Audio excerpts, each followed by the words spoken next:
All right, welcome to the show. Today, our guest is James Scherer with over 10 years of experience in content strategy. Today, he is the VP of Growth at Codeless, where he's helped brands like Monday.com and Nextiva dominate their categories at a massive scale. James, thanks so much for coming on the show. Thank you so much for having me, Andrew. Looking forward to this.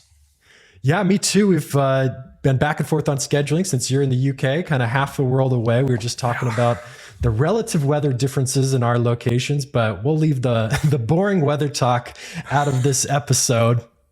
All right. What caught my eye, reading your bio, hearing about Codeless, some of the success you've had with your clients recently, you guys got early bird from 0 to 75,000 unique visitors in less than a year. Can you tell me a little bit about that? Yeah, that's a wild one. You know, like those case studies that you're like, this is how all of our clients do every time. It's like, this is how one of our clients has done. And this is like the ideal. Most of our clients do more reasonably. Still success, but more reasonable success. So they came on, they're at an early stage kind of fintech. They have a investment app. And they, very competitive space.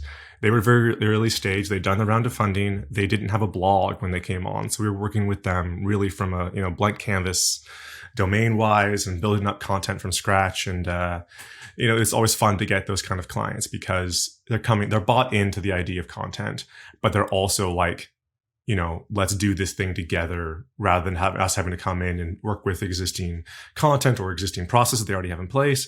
And they were really comfortable and confident with giving and handing that over. And from an agency perspective, I know it's scary for a lot of clients, but that's the best client who's like, if we see success, it'll be yours to claim. If we don't, it'll be yours. It'll be your fault. And I love that. I love the role of an agency to be held accountable, but also then to like be accountable for success, which is really exciting.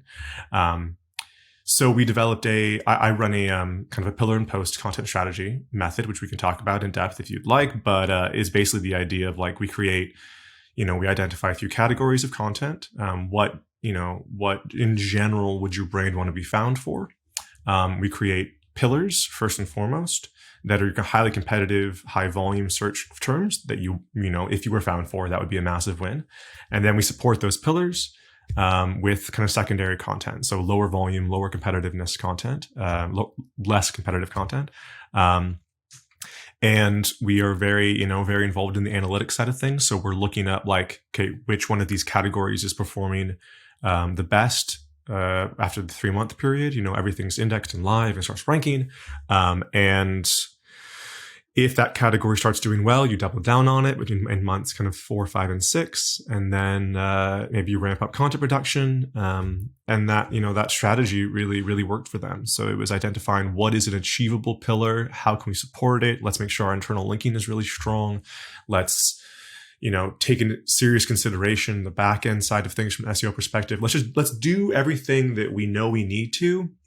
From the beginning, let's do all the best practices really effectively. Let's invest as much as we need to, and let's see if the ideal way of doing this works, which is very rare to get that opportunity. Normally it's like, you can do this, this, and this, but we have this caveat where we have internal writers who are going to be doing something, or we have an existing SEO who built the content strategy that you're going to be executing, whatever.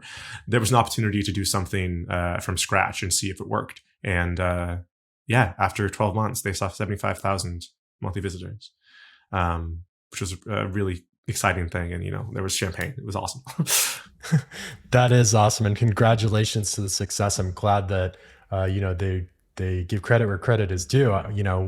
We ran a UX agency for 10 years. Yeah. And so I've lived the agency life. And even though we weren't in the content game, a lot of the same things ring true. And with clients, you have, well, that sounds great. I really want to do it the right way. Unfortunately, we can only afford 25% of best practices, yeah. Right? And so let's start with, your worst effort. Hopefully you can prove to us that we can invest in doing things the right way. So it's awesome taking things correctly from step one. So I imagine our audience is pretty familiar with pillar and post strategy, but what I love to do with our guests is get more into the specifics, right? Because I think on podcasts, we talk a lot about high level and the strategies make sense, but I would love to know Okay, so you said you look at analytics a lot. I really want to zoom in on how you look at analytics and what are kind of your expectations and time periods. So you said Sure. you ramp things up in month 4. So that sounds like you're looking at analytics for 3 months before you're reassessing your investment strategy. Yeah. Yeah, because I mean, we're talking about indexing your pillars first and foremost, getting those live early on, which A helps because it means that organically they're going to be generating their own backlinks.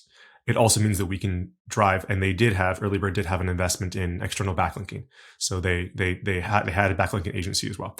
But those pillars are up first and foremost, and you create content and backlinks that support them, internal linking and external linking to support those pieces of content. And that takes it takes a few weeks for them to be indexed correctly, and then it takes another 6 weeks realistically for them to see any kind of ranking position. And then all of the content that we create after the fact needs to also be indexed and also get any kind of ranking position in order for the value, the link juice, essentially the internal link juice, to start being impactful. So we're talking about 3 months, give or take, for a time frame. For that's the earliest that I would expect to see any kind of clear winner from a category or pillar perspective. And from an analytic perspective, I'm diving into, we use Ahrefs, but SEMrush, Moz are all great. We use Ahrefs. And I'm looking at the pillars to a certain extent. But in that first 3 months, I'm really paying close attention to the ranking positions of the support content. The reason for that is that we think of SEO as your domain ranks. And the fact of the matter is that SEO works not just on a domain level, it works more on an individual URL level, on a specific page level. So if I can get a specific page, a specific supporting piece of content to rank, then the value of its internal link is higher than if it doesn't rank. So what I care about from an analytic perspective is making sure that as soon as I have a ranking support piece of content, then that URL has priority internal links to my pillar pieces or to any kind of opportunity support content. So that's my first priority. The second one of which is that I want to make incredibly clear. I want to know as soon as an article, pillar or post, gets to an opportunity position. So an opportunity position for me is between about 8th and 30th position for a high volume search term. So high volume, 250 plus searches per month, and 8th to 30th being like the kind of just off a traffic driving position. Traffic driving positions tend to be 1 through 7. Realistically, it's 1 through 5, but let's call it 1 through 7. So as soon as they get to one of those positions, I'm like, okay, this URL is doing well organically. The content on the page is great. It's linked well. Fine. We published it 3 months ago. Now let's go back in as soon as it gets to one of those positions and tweak it, update it, optimize it, make sure the images are beautiful, because it hasn't had organic traffic yet. It's had promotional traffic, it's had social media traffic, it's had newsletter traffic, but it hasn't had organic traffic. As soon as it starts getting organic traffic, that's where the serious traffic comes in through SEO. That's when we're talking about thousands of visitors on a page. So I want to make sure that those 1,000 visitors have a really positive experience, so that the content itself, which I'm updating now, I increase word count, I add an FAQ, I make sure the imagery is beautiful and the custom images are, I'm doing custom images. I make sure that my brand is mentioned and exactly how I want it to be mentioned if I'm getting 1,000 visitors to that URL, which I may not necessarily have done. I may not necessarily have invested that much energy and time into the initial creation of the content. But as soon as it gets to an opportunity position, then I want to dive into it. So this requires everything I'm talking about here requires you to be super on your analytic platform. You have to be super on it with all of these URLs that you've published to make sure that you are aware at all times of where they are. It's not least because, in a year, if one of these URLs simply has not performed, sweet, I'm going to 301 redirect that one because it does have a couple backlinks. I'm going to do 301 to a pillar piece that it was initially supporting, and whatever link juice it does have, which is minimal because it's clearly not ranking at all, I'm going to put it to, I'm going to give it to my pillar. I'm going to give it to my other support piece of content to make that one rank. So I want to be super conscious of this at all times and not just create content that just goes live and then goes into the abyss. That's really interesting. You covered a lot of things Yeah, I'm there. sorry, that was a lot. No, no, it's actually really fascinating. And I've never understood the level of detail. So, coming from the product world, the design world, and all the experiments we run with our clients in terms of gamification, it is all about iteration. And Yeah. so, it makes a lot of sense to me that you're seeing how something performs before you really invest in it. So again, just to get specific, when you're sending out all this initial support content, are you using stock imagery, no imagery? What are kind of your best practices for the MVP version of the content? Yeah, I mean the MVP version of the content is screenshots. It's let me back up. You can't create subpar content initially at all. I'm not suggesting that. What I'm suggesting is that when we talk about the quantity versus quality conversation in content creation and content marketing, I am on the fence there because there has to be a foundation of good quality content, but it doesn't have to be excellent until it receives organic traffic. So do all of the right things, but you could do stock images if you wanted. But I would recommend you do screenshots. You could do platform, shots as well if you have those. You make sure that you have, best practices from an SEO perspective. You have your meta descriptions, your meta titles, you have your H1s, H2s, and H3s that are clearly oriented around the primary key phrase. You're including semantic key phrases. You're optimizing the content with one of those tools that helps you do that, like Phrase, Market Muse, ClearScope, whatever. You're, making sure that your images are compressed so they're no more than 250 kilobytes or 500 kilobytes. So the page load time is great. So you're doing all the right things initially. I'm not saying don't do those. What I'm saying is that scale content creation so that in order to create good quality content, it doesn't cost an arm and a leg, and it doesn't take you 20 hours. So use software, use freelancers who put the onus on the freelancers to follow the best practices, create a checklist that they have to tick in order to deliver a piece of content and get paid for it. Then create content at scale. At quantity of good quality. When it gets to an opportunity position, dive back in and really invest in it. Do custom imagery. Take another look at your meta titles, your meta descriptions, and optimize them as much as they can be. Make sure that your internal linking from your other site, from other pages that are relevant, are linking to that URL. So throw some energy into it only when it gets to that position, and then throw serious energy and time and money at it. Because beforehand, it will get to it will get just off a traffic position if it's good and it's optimized. It won't get to a kind of 1 through 7 unless it's great. So only optimize it when it's in one of those opportunity positions.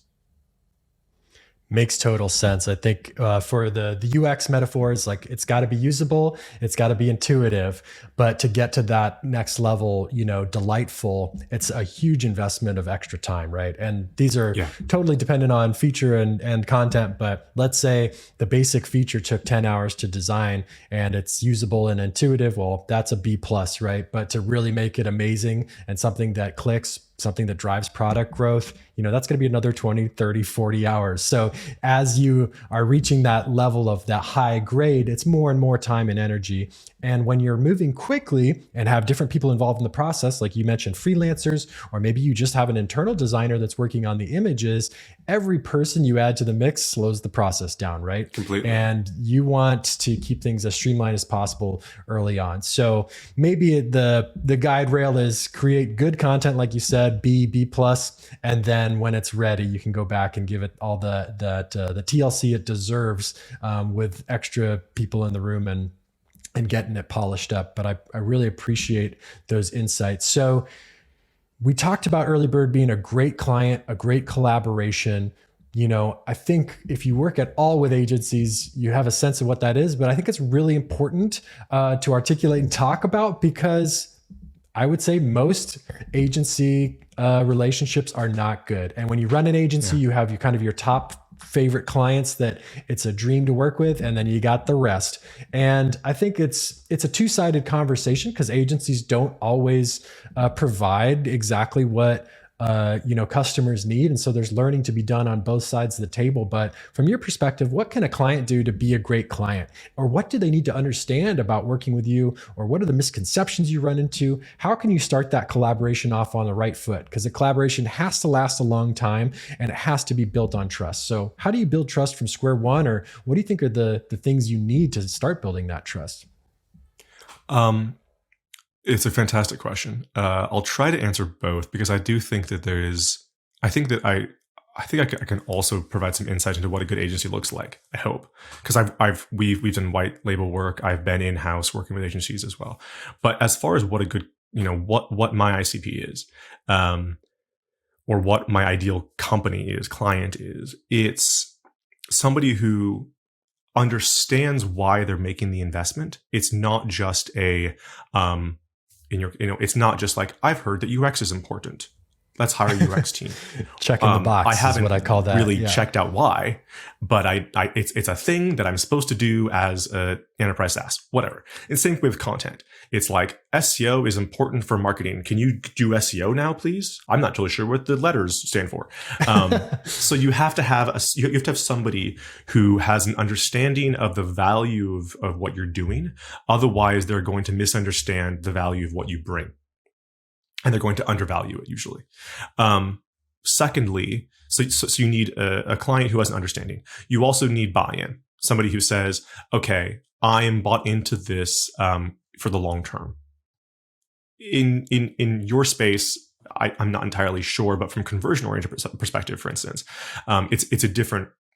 If I'm redesigning your website and I can show that your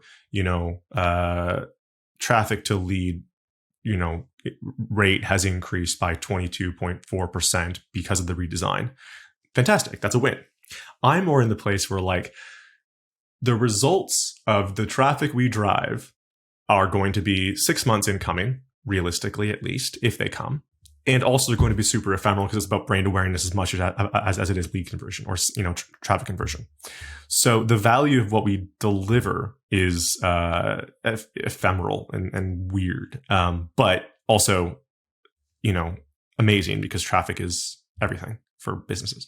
So if I can drive traffic, it's the company needs to be bought into the idea that, okay, if we get traffic, we know what to do with it. So that's also kind of goes back to the understanding of, okay, why are we doing this and what are we doing with it when we get it? That's really important. I would also say that trust is absolutely massive, which is on both sides. It's that the agency needs to provide whatever the client needs to feel a level of trust. When I first came to Codeless, for instance, we were a content production agency. So clients would give us topics and we would execute what they wanted us to create. When I came about 3 years ago, it was very important to me to bring a strategic component to it. Again, going back, I want to be answerable, but I want to be able to own the success and the results that the client sees, and I can't own them. I can't retain them as a result of their success if I'm not responsible for the strategy that brought it about. So it was really important to me from a sales perspective, but also because I am a content strategist, to be able to bring that to the fore. And as a result, I need my clients to be bought into my strategy. So with Early Bird, it was me working my ass off to sell them on my own expertise in the space. And they say, okay, we're going to then give you 6 months. I think they actually said, we're going to give you 9 months of, we're not going to talk to you about results, trusting that you know what you're doing, and we're going to pay you every month in order to get there. And that level of trust is far and few between in the agency space, for sure. And understandably so. There's a lot of businesses who are like, well, I'm not going to, give you 25, 50 grand a month unless you're giving me results on a monthly basis. So there's that trust component of it. So I would say those are primarily the prime. It's an understanding of what you're investing in and why. It's a level of buy-in, and it's also a level of trust that makes a great client. On the other side, there are a lot of we have done white label work with agencies who talk the talk so damn well. And it's a thing. Agency talk, agency spiel that they give clients. It's as bad as it is in any industry, because the salesperson will come and they'll get a prospect and they'll sell them on the value that the agency can bring. and then they're handed off to an AM who has a 6-month contract and has 9 other clients and doesn't actually put the time and energy in to deliver on what the salesperson promised. But they have they made their profit in the first couple months after all of the faff of bringing on, mess around with onboarding. They have their profit. Cool. If the person lasts 6 months, we're good. I'm happy with that.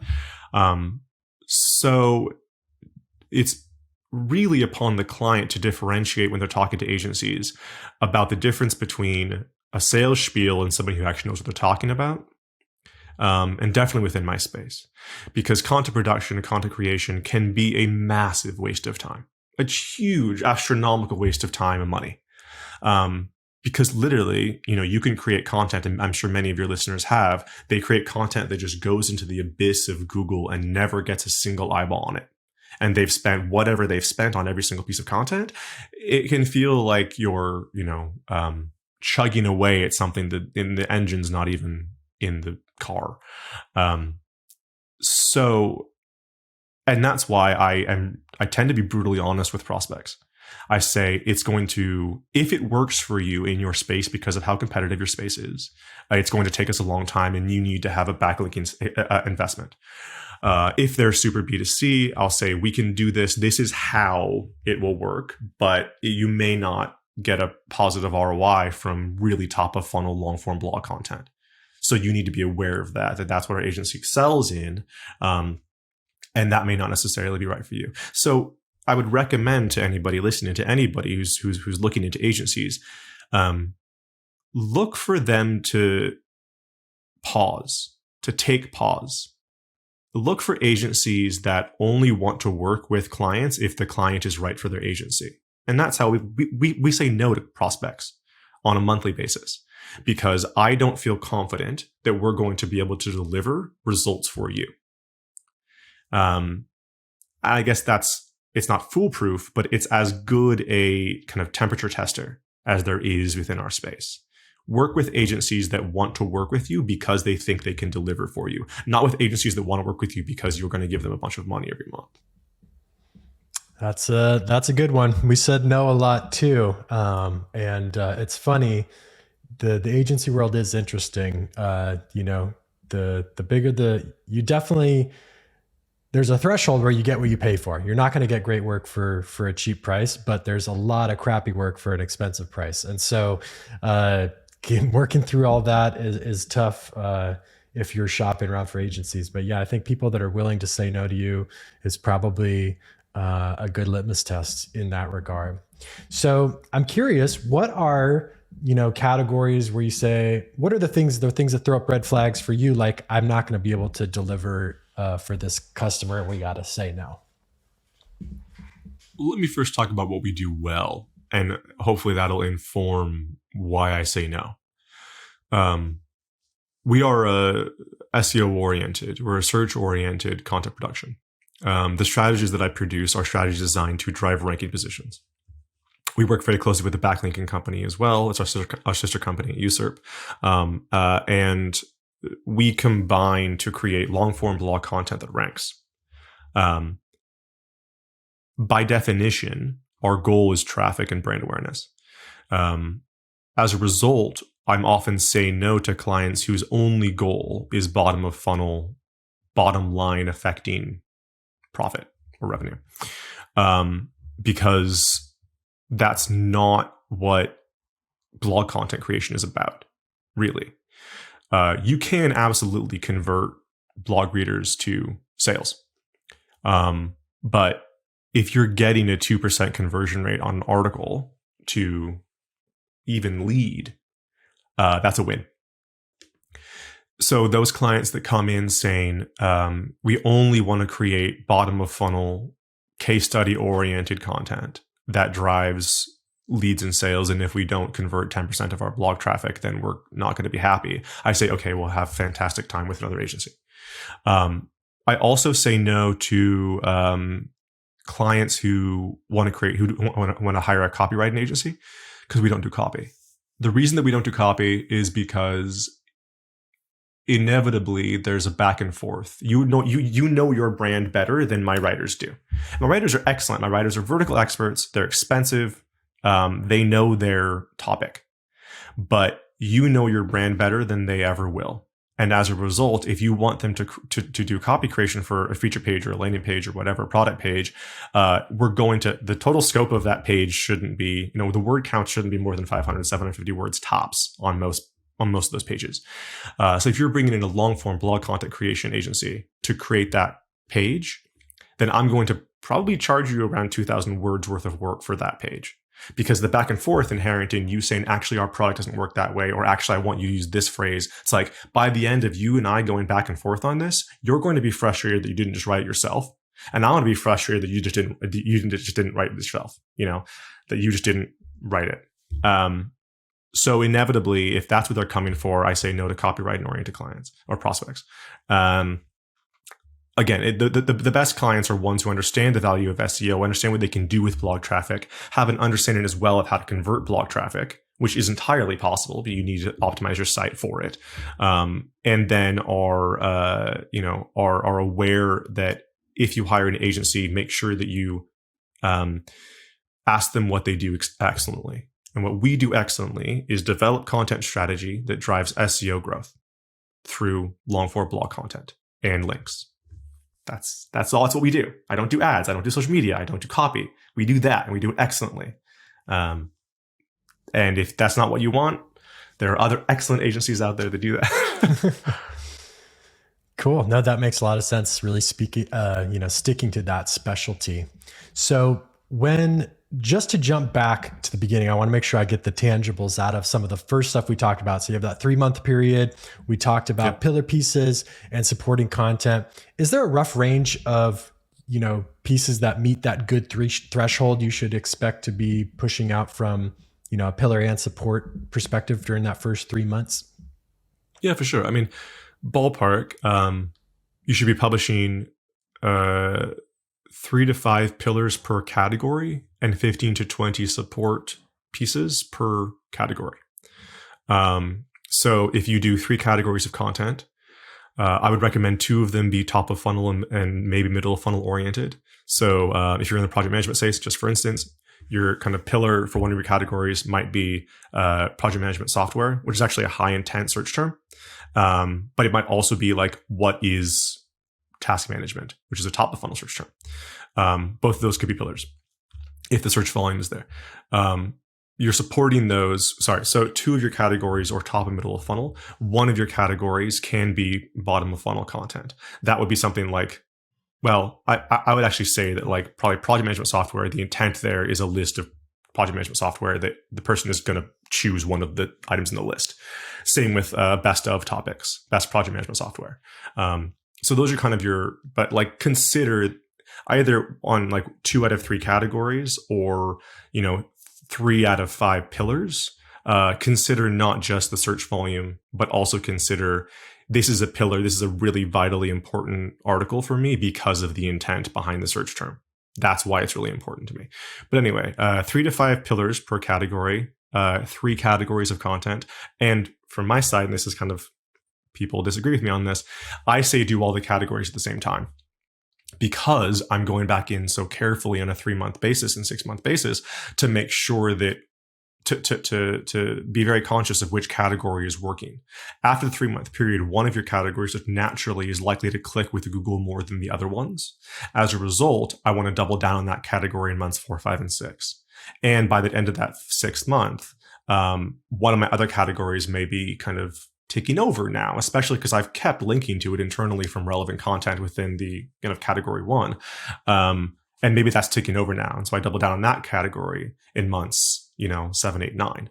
And then, in the final quarter of the month or whatever it is, I'm publishing all content again for all the categories. Or maybe I've kind of toned down my production of category 1 content because I'm now doubling down in category 2.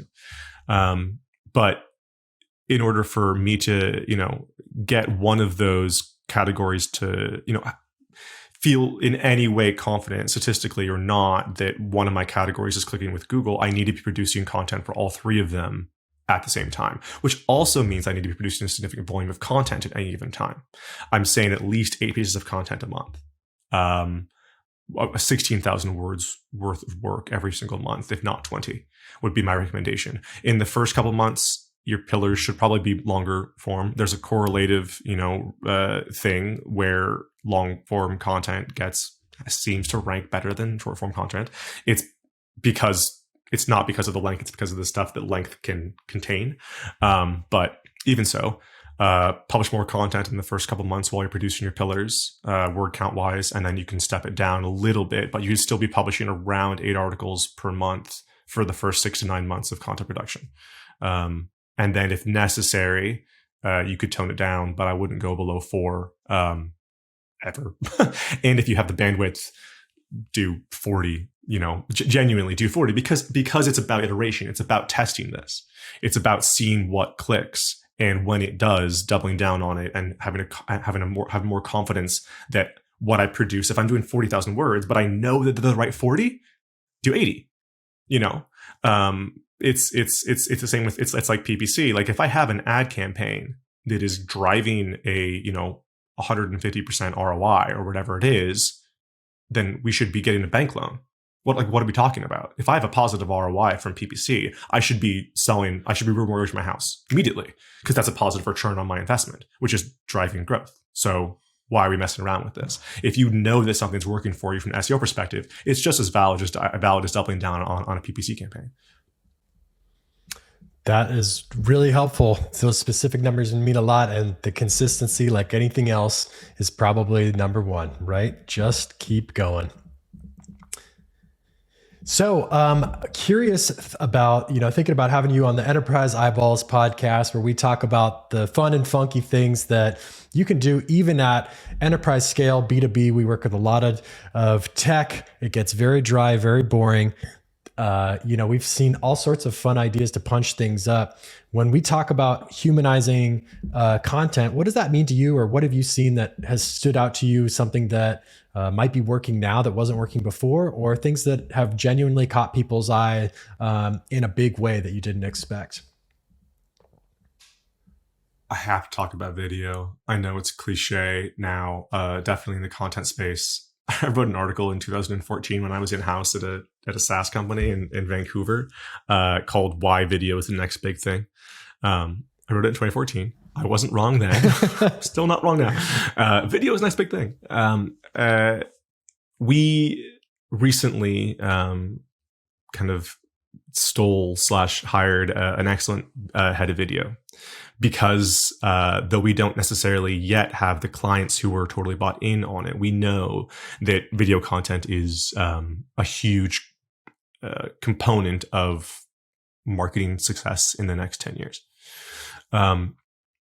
And we have trialed it with a few of our clients. And what's interesting is that it's not just excellent for humanizing. Well, let's first talk about that. It is excellent for humanizing your brand.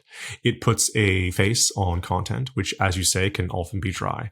Even when you add tone and fun and cuss words and images or whatever, color to long form blog content, it's still 2,000 damn words of just, education, which takes 12 minutes to read. Adding a 30-second introductory video to those articles, just with somebody saying, "Hey, this is James. This article is just basically covering, how I build a content strategy from scratch. You're going to get some actionable takeaways here. If you want to know more about how this all comes together, feel free to reach out in the comment section, and I'll be happy to answer it. But to get the comprehensive guide, read on. Have that be, a little packaged introductory at the top." We've done that. We've seen that it increases time on page. It reduces bounce rates. It increases scroll depth. And as a result of all of those things being user experience factors within SEO, bounce rate, time on page, click depth or scroll depth, it increases ranking positions. So over the course of 23 articles that we added those on, within existing content of one of our clients, we increased ranking position by 122% across the board on average. Some of them less so, some of them more. But in general, if something was in 8th position, it went to 3rd. Let's just say 122% ranking increase on average across those 22 pieces of content. Now, I will give the caveat that this was a broken multivariate test where that was not the only thing that we Sure. updated within those articles. However, that was the biggest factor that we played around with within the optimization of those pieces. I would say as well, even just taking the SEO side of things out of it, there is value in your prospect seeing your face. It makes it far harder for them to say no. We know this psychologically. There's psychology behind marketing, psychology behind sales.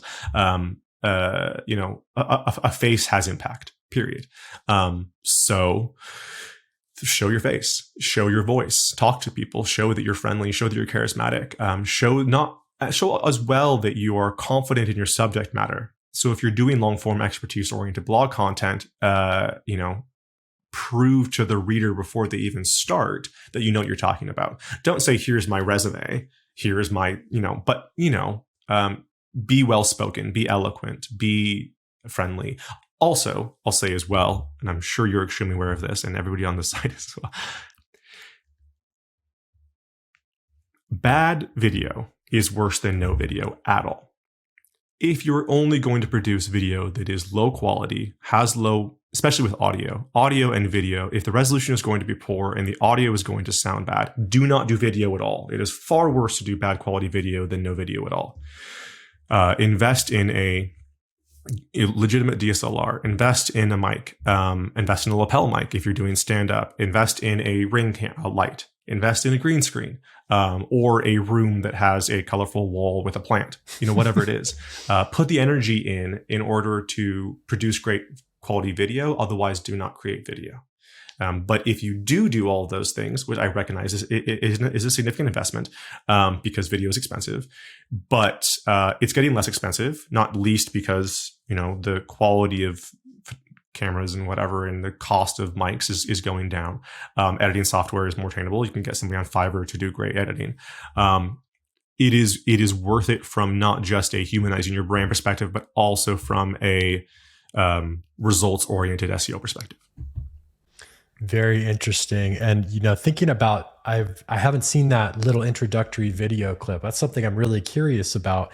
But I think it goes back to the beginning of our conversation where you want to work with people that understand the value of what you do and they're not just checking the SEO box. Well, I think that's something you're probably getting from that video introduction, right? I go on these websites, any enterprise, has tens of thousands of pages. And a lot of it is so dry and so crappy. And I'm like, do they even know this exists? Right? Like you said, it gets published into the ether. Well, if there's a 15-second clip of a real person saying, hey, I'm really proud of this stuff in this piece, all of a sudden my trust goes way up. It's like, oh, they know this exists. Not only are they not just checking a box, but they care about this message and they care about, the story that's being told here. So there are those, that's a subtle thing, but it's extremely powerful because as we absorb information faster and faster and faster, better than anyone else probably how quick bad bounce rates are, right? It's like we are processing what is on a page before we can even comprehend what it is. And so there are visual things that are going to indicate a higher level of trust and going to guide someone to spend more time on the page. And I think at the core of that is that little switch we all flip in our head of like, is this worth my time? Is it real or is it not? And I bet that little video just helps nudge the this is worth my time switch for a lot of people. And the last thing I'll say on it is that I talked before about the idea of optimization of content and coming into your content only when it's in 7th to 8th to 30th position to dive into it. The biggest gap that I see in the content space for a lot of enterprise and SMB, but enterprise businesses, because you have so much content, is not capitalizing on the incredibly low-hanging fruit that is your existing content. Being extremely conscious to go back into what is almost ranking in a traffic driving position or is doing relatively well organically and reinvesting in that content instead of net new is the biggest gap that I see within the space. So not just and adding a video to those articles, not just the ones, the Pareto principle is very valid within SEO, which is that 80% of your traffic comes from 20% of your investment. Totally valid. So make sure that 20% is excellent. because it's already receiving traffic, and add video to it. But also consider optimizing those just off URLs, existing content, video at the top of them, and all the things that I've talked about from a best practice perspective to make them just that little bit more excellent. That is something that we've started doing in the past year or so, is not just producing net new content, but also developing a really comprehensive process for optimization of existing. How do we scope those? What is involved in that work? What tools do we use to make it happen? And for a lot of our clients, they see more straightforward, quick return from capitalizing on that low-hanging fruit than on what is inevitably a long-form process, a long-term process of search-oriented long-form content, net new. So I would definitely urge people to dive back into their existing site analytics and take a look at what you have, as much as consider content strategy with intention, a net new content strategy with intention, because both are really valuable, easy ways to drive significant traffic. That's probably the only place in our conversation I can add my 2 cents on SEO. I can just give you a thumbs up, a +1, because we had a high performing page on our website, describes how to play sales poker with your team, that was performing and ranking when people were looking for games to play with their sales team. Well, we went back, re-optimized that page, so it's not only sales poker, but sales poker at scale and with our incentive pilot platform, and it's generating leads. So again, that's about as far as my experience and success has gone with SEO, but I can 100% attest to going back, looking at what's working, and then revisiting those things to work for you. So that's some great advice. Absolutely. Cool. Well, we are in the technology world. Do you want to spend a couple minutes telling us about your tech stack or what you recommend for people getting started? Yeah, I'll do it. I'll run you through it. So my SEO world, I live in Ahrefs, which is an incredibly valuable tool to understand where you're currently ranking, and also what your competitors are doing. So from an ideation perspective, but also an analytics perspective, it's everything for me. From a content production process, creation perspective, in order to scale a content team and do high volumes of content, particularly in the enterprise space, you need to have a comprehensive process for doing it. And my recommendation would be to use freelance writers. Because they are more affordable, and you can also put the onus on them to deliver a certain quality of content that ticks all these boxes and have that be part of their delivery process. You have in-house editors, but freelance writers. The production process is managed within a project management tool. We use ClickUp. We've used Pipefy in the past. We've used Monday.com in the past. We are currently using ClickUp. Notion's great. Asana's great. Trello's great. They're all fine. We use ClickUp. We use for search optimization, we use a tool called Phrase, which basically compares your drafted content against the top 20 ranking positions for any given key phrase and says, here's what the top 20 are doing, here's what they're including, here's what you're missing that they have. So that's a tool called Phrase. We've also used ClearScope in the past, which is also good. Phrase is again, really good for freelance-oriented content production teams, because you can pay per user and then export a free version of the kind of analysis to your freelance writer, and they can just say, I've ticked my box, and you can check that they've done so without having to pay for 100 different seats, essentially. It's also good for small businesses because of that reason as well. But yeah, Phrase is the one we use, but we've used MarketMuse and ClearScope in the past. We use Grammarly. The editors use Grammarly. The writers use a tool called writer.com. Writer.com allows you to actually import a style guideline into the platform, and it compares how you've written against that style guideline. So if you say, I want Oxford commas over em dashes, it will mark when they haven't done that, and the writers can tick that box as well. We use a tool called AutoCrit to do plagiarism checking on all content to make sure that there's no plagiarism whatsoever in anything we deliver. We deliver via ClickUp, but also everything is done within Google Docs.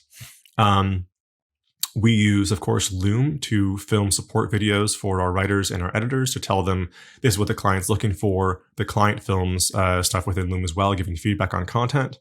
What else is there? I mean, We're Zoom people as well. We're Zoom and Slack people as well, as we all. But I would say the primary platforms that I recommend people play around with are a good SEO oriented tool. Ahrefs is my top, and then a project management tool like ClickUp, and then a check your work tool like Phrase. Those are my three babies for sure. Yeah, Phrase sounds interesting. I'm gonna check that one out for sure. I use Grammarly as well. Frase.io. It's an F, not a PH. Oh, okay. Yeah. Well, then Grammarly will pop up when I type that in. Cool. Well, clearly you got a ton to offer, folks, in content strategy and SEO. We're going to get your contact info at the end of the episode here. But before we do, we got to see how good you are at tap to flap. Are you ready to play for 1 minute? You warned me about this. For the torture portion of our episode. So I'm going to set the timer for a minute. We're going to let you play. If you happen to be flapping at the end of the minute, we're going to let you run, see how high your score can go. But if you hit a game over, just click and it'll reset. It'll automatically record your high score. Okay. All right. Here we go. All right, James. Whenever you're ready, I'm going to start the clock. So get clicking. All right. 3, 2, 1. Here we go. Oh, on the first Okay, run. I got to double click to move it up and down. All right, here we go. Oh my gosh. You probably might be the quickest study we've had.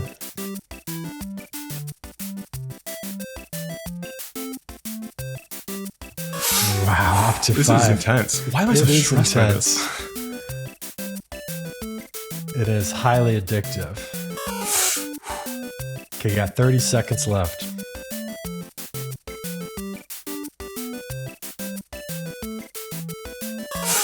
All right. Okay. Oh, that's unfortunate. Oh, man. Gotta get back into your flow. Oh, man. All right, you got 5 seconds. Get started on another run. All right. Okay, that's your minute. 6, I think. Yeah, 6. You were right in the middle. All right, I'll take 6. Yeah, not bad at all. You were right in the middle of the leaderboard. Okay. But we appreciate you playing. Well done. All right. Well, that was more stressful than anything I've done on a podcast in a long time, Andrew. Thank you. That's what we strive. We strive for our guests to have a high level of discomfort. Always best practice for the new people you meet. But James, memorable. Thank you so much for coming on the show, and thanks for getting into the specifics. I really feel passionately about giving people actionable things to at least start getting a sense of where to get started, right? Because so much content is at that high level and it's helpful, but when you're trying to start something new tomorrow, it's not helpful. You really need to have a sanity check on that stuff. So I appreciate you guys, giving me a peek behind the curtain at the world you operate in. So if people want to get in touch, want your help, or want get your thoughts, what's the best way to find you online? I mean, honestly, James@codeless.io is my email address, and I love talking about this stuff, as you can tell. So I'm happy to have a conversation. The site's codeless.io. You can kind of book a call with somebody there as well. If you say, "Hey, can James be on it?" I can jump on. I'm on Twitter at JD Scherer, or on LinkedIn at James Scherer, Scherer. I'm around. I'm all over. Cool. Well, thank you again for coming on the show, and have a fantastic weekend. Thank you so much, Andrew. Cheers.